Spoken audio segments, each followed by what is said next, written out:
上次做完白灼虾，就有朋友推荐我试一下盐焗的做法，趁着休息，今天就来试一试，顺便给第一次做的朋友总结点经验。市场上各种小海鲜我都买了一点点，先清洗干净。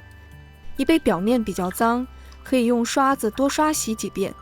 花螺泡个半小时，搓洗干净。丁螺买回来，屁股都被剪掉了，直接清洗干净就行。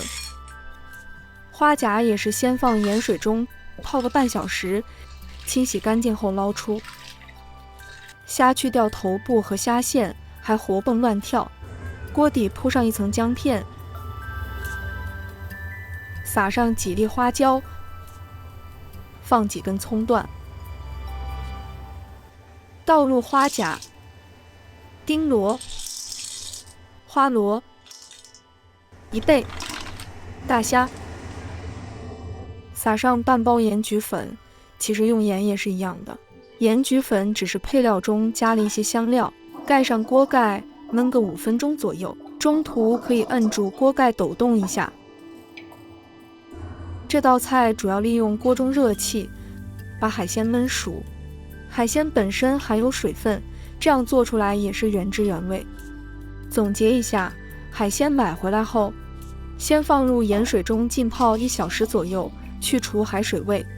洗干净后要把水分沥干。我第一次做，担心没有水做不熟，就没有沥干水分，导致最后锅底出现少量的汤汁。放入海鲜后，还可以加点料酒或白酒去腥，这样会更美味。喜欢吃不同口味的，还可以配个料汁蘸着吃。这道菜非常简单，一道海鲜大餐几分钟就可以轻松完成。喜欢的朋友也去试试吧。关注我，每周分享不一样的家常菜。